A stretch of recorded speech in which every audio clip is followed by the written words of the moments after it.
Behaviors that are actually trauma responses. Number one, people pleasing.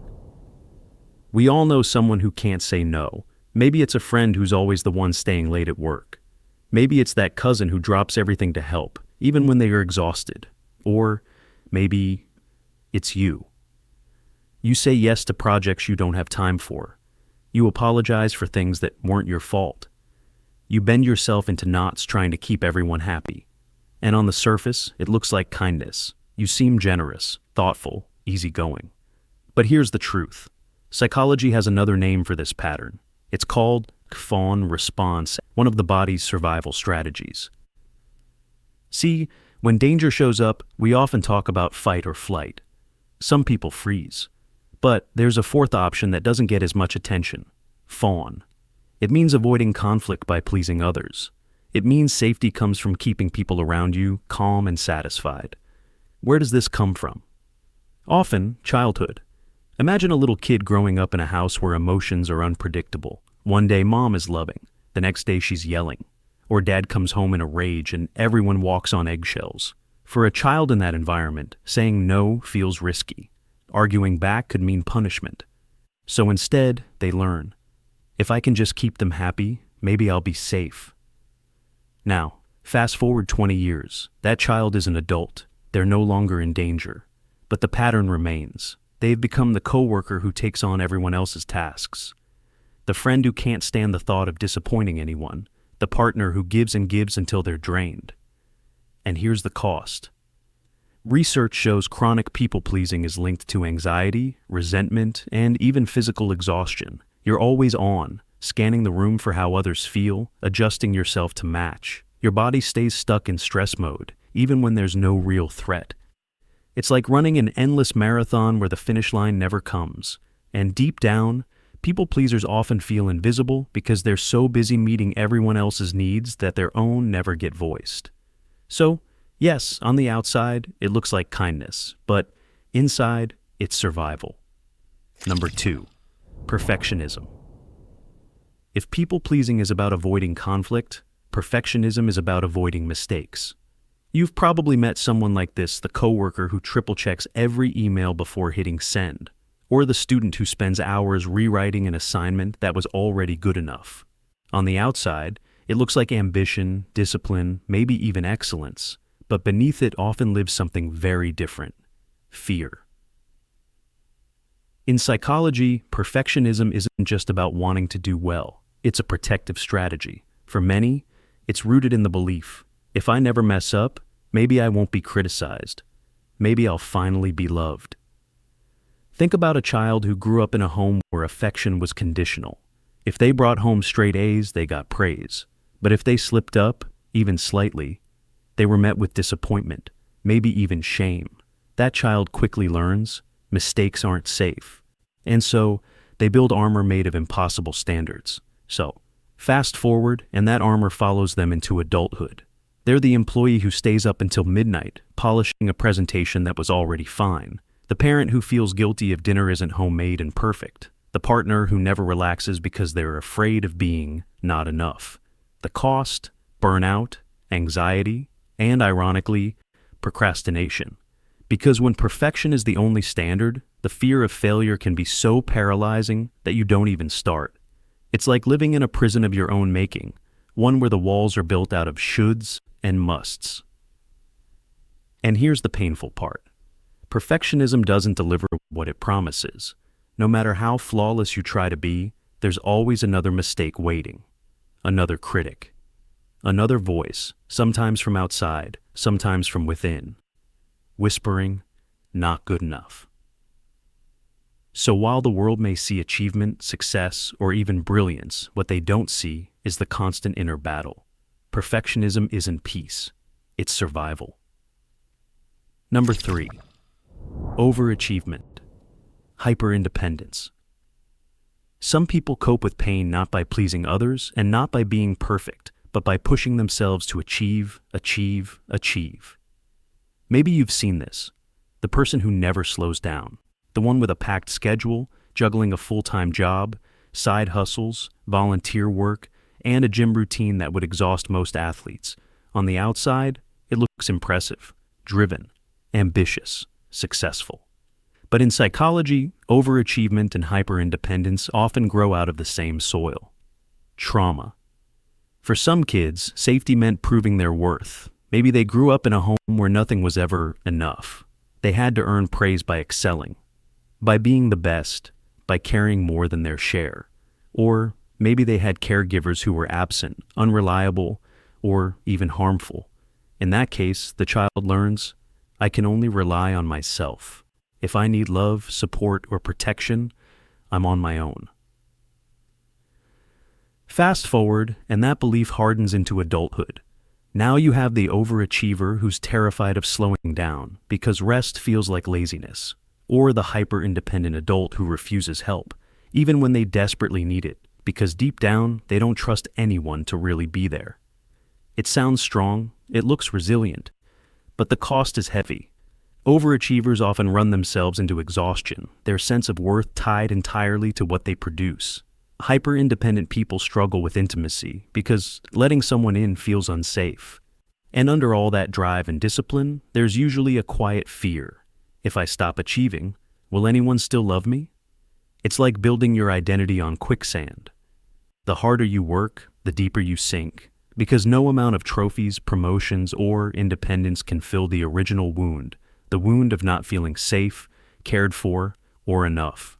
So while the world applauds the hard worker, the self-made person, the unstoppable force, what they don't see is that much of this energy comes not from freedom, but from survival. Number 4, numbing avoidance. Not every trauma response looks busy. Some look quiet. Some look like withdrawal. Instead of people-pleasing, perfectionism, or overachieving, some people cope by shutting down, by numbing, by avoiding. You've probably seen this too. The friend who always zones out, the partner who scrolls for hours, lost in their phone, the coworker who avoids tough conversations, hides from responsibility, or keeps saying, I don't care. On the surface, it might look like laziness or indifference, but beneath it, it's survival.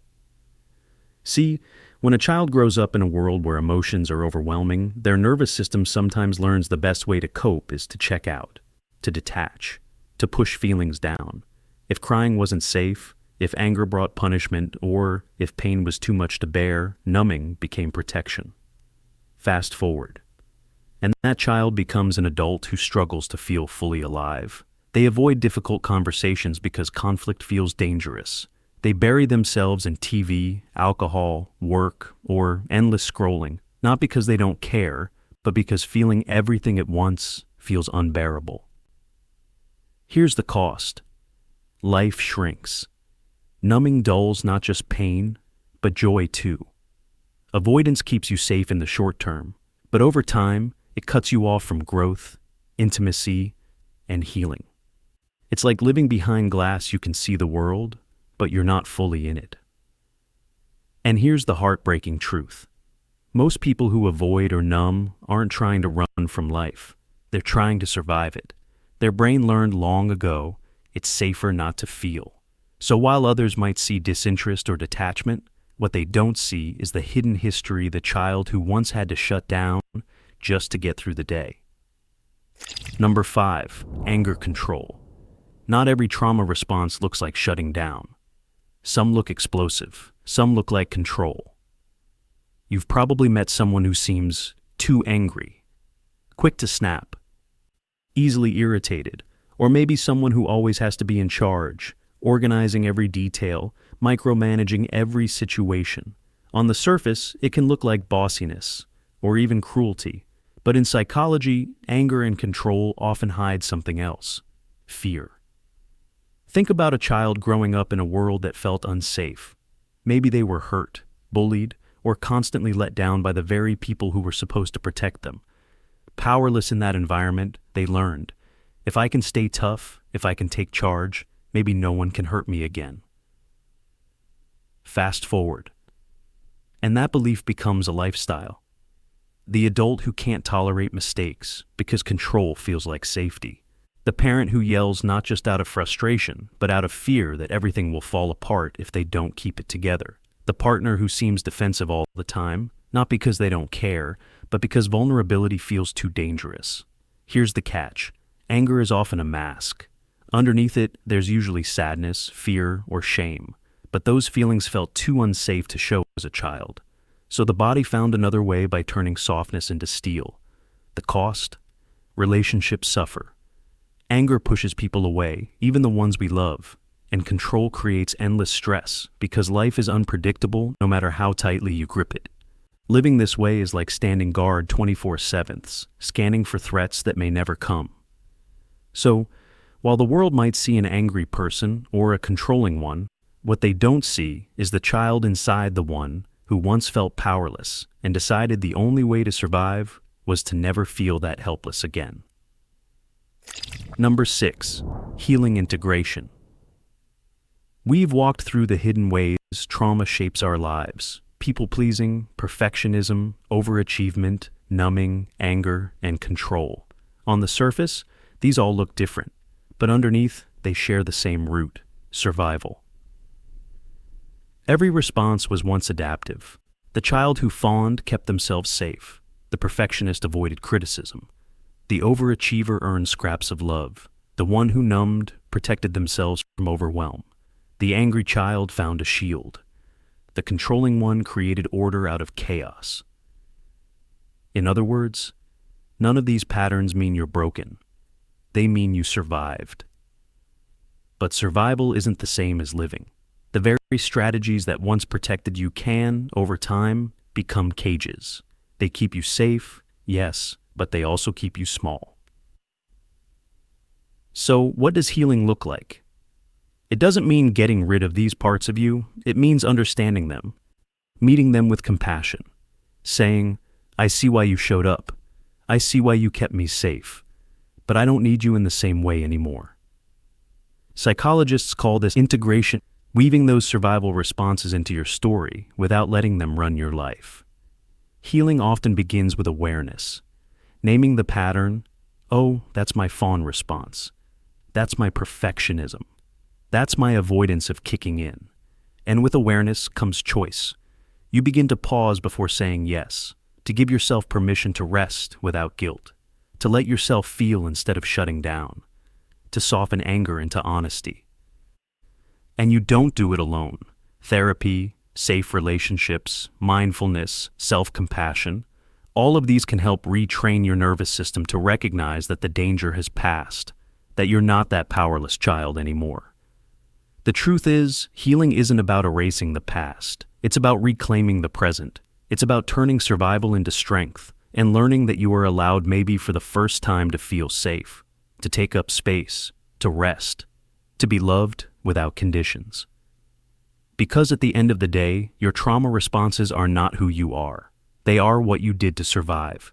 Who you are is something deeper, something whole, something that was never broken to begin with. Number 7. Constant joking humor. We all know the funny friend, the one who always has a witty comeback, the one who keeps the mood light, no matter how heavy the room feels. On the surface, they're the life of the party, but sometimes humor isn't just about fun. Sometimes it's about survival. Psychologists call this a defense mechanism, using humor to deflect, to hide, to protect. When vulnerability feels unsafe, laughter becomes a shield. Think about it. If you grew up in a home where honesty got you mocked, or where showing sadness invited judgment, then joking became safer than crying. If you kept people laughing, they wouldn't look too closely at the pain underneath fears. Fast forward into adulthood, and the pattern sticks. The coworker who cracks a joke in every meeting, the friend who turns even heartbreak into a punchline, the partner who never lets a conversation get too real. A relatable pop culture example, Chandler Bing from Friends. His sarcasm made millions laugh. But under that humor, the character was deeply insecure, carrying wounds from a painful childhood. Many people in real life do the same thing, smiling on the outside while struggling on the inside. Here's the catch. Humor is powerful. It can build connections, lighten burdens, and even heal. But when it's the only tool we use, it can become a mask keeping others out and keeping our true feelings buried. Because while everyone else sees the funny friend, what they don't see is the quiet truth underneath. Sometimes, The people who laugh the loudest are the ones who hurt the most. Number 8. Overachieving or underachieving. Trauma doesn't just shape how we relate to people. It also shapes how we relate to ourselves, especially our drive, our motivation, our ability to move forward in life. For some, the response is overachieving. They become relentless, always working, always striving, always pushing to do more, be more, achieve more. On the outside, they might look like success stories, the student with perfect grades, the employee climbing the ladder, the parent who never stops moving. But inside, that drive is often fueled not by joy, but by shame. The belief is, if I stay busy enough, if I succeed enough, maybe no one will see how unworthy I really feel. Overachieving becomes a way of outrunning the inner critic. But for others, the opposite happens. Trauma can lead to underachieving. These are the people who struggle to start, who feel paralyzed before they even begin. To the outside world, it might look like laziness or lack of ambition, but underneath it's often fear. Fear of failure is so deep that it feels safer not to try at all. Or a core belief, planted long ago, that whispers, "You're not capable. You're not worthy." Two very different paths, but both with the same root. Both are trauma responses. Both are ways the nervous system learned to protect itself. And here's the most important part. Neither one reflects a person's true potential. Overachieving doesn't mean you're only valuable if you succeed. Underachieving doesn't mean you're lazy or broken. These are survival strategies born from wounds. And the good news is, with awareness and healing, they don't have to define you forever. Because whether you've been running too hard or stuck at the starting line, the truth is the same. You are more than what your trauma taught you to be. Number 9. Difficulty resting, relaxing. Do you feel guilty when you rest? Or restless the moment you finally sit down? That's not laziness. That's often a sign of hyperarousal. A state the body learns after trauma. When you spend years in survival mode, your nervous system becomes wired to stay on guard, always alert, always scanning, always ready for something to go wrong. In that environment, stillness doesn't feel safe. Rest feels risky. Your body believes, if I let my guard down, something bad might happen. And so, even as an adult, when the danger is gone, you may find yourself unable to relax. You keep working, you keep moving, you fill every quiet space with noise or activity. The result? Exhaustion that never fully goes away. You lie down, but your mind races. You take a break, but guilt creeps in. The very thing your body needs most rest becomes the thing it resists. But here's the hopeful part. With awareness and healing, your nervous system can relearn safety. Through practices like grounding, breath work, therapy, and building safe relationships, your body slowly learns stillness is not dangerous. Rest is not weakness. Because you were never meant to be on guard forever, you are allowed to stop. You are allowed to breathe. You are allowed to rest. Number 10. Fear of success or self-sabotage. Have you ever noticed someone ruining their own opportunities? Maybe they show up late to the interview, or quit just before a breakthrough, or procrastinate so long that the chance slips away. From the outside, it looks irrational, but inside, it's often a trauma response. For some people, success feels dangerous. Why? Because it's unfamiliar. If you grew up in an environment of chaos, disappointment, or instability, then happiness can actually feel threatening. The nervous system whispers, "This won't last. Something bad is coming. Better destroy it first before it gets taken away." So self-sabotage becomes protection. You don't let yourself climb too high because falling would hurt more. You don't let yourself get too happy because joy feels unsafe. It's not that you don't want success. It's that success feels like walking into unknown territory without armor. But here's the truth. Fear of success is not laziness, and self-sabotage is not weakness. They are survival strategies. And with awareness, you can begin to challenge them. You can remind your nervous system that safety can exist even in joy, even in growth, because you don't have to keep tearing down what you're building. You're allowed to succeed. You're allowed to stay there. Number 11, dissociation. Spacing out. Have you ever been in the middle of a conversation only to realize you weren't really there? Or maybe you've driven home and barely remember the trip. Everyone zones out sometimes, but for people with trauma, this can go much deeper. Psychologists call it dissociation, a survival response where the mind checks out when life feels overwhelming. It's like hitting an emergency escape button. For a child living in chaos, when the yelling or violence or fear felt unbearable, the body couldn't run away, so the mind did. They learned how to detach, to float somewhere else, to feel less. It was a brilliant survival. If you can't stop the pain, at least you don't have to fully feel it. Fast forward into adulthood, and that same strategy can linger. You may find yourself spacing out during stress. You may struggle to remember certain moments, or feel disconnected from your own body, as if you're watching life from the outside. Here's the cost. Dissociation protects you in the moment, but it also robs you of presence. You miss the fullness of joy, connection, and even everyday experiences. It can leave you feeling numb, empty, or unreal, as though you're living behind a glass wall. But here's the hope. Dissociation isn't proof that you're broken. It's proof that your mind found a way to keep you alive when things felt unbearable. And with healing therapy, grounding exercises, and safe relationships, your nervous system can slowly relearn how to stay present, even when life gets hard. Because the truth is, you were never meant to live half here and half gone. You deserve to be fully present, fully alive, fully you. Number 12, caretaking, losing yourself in others.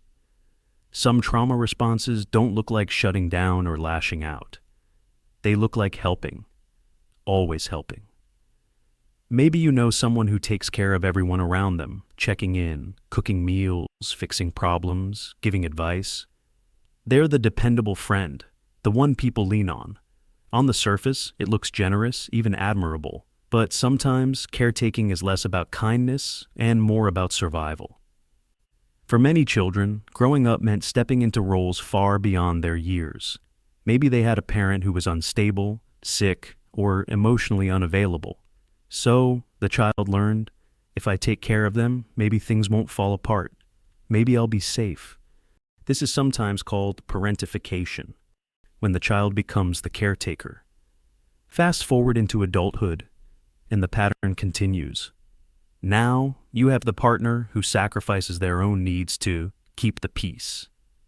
The friend who is everyone's therapist, but never talks about their own struggles.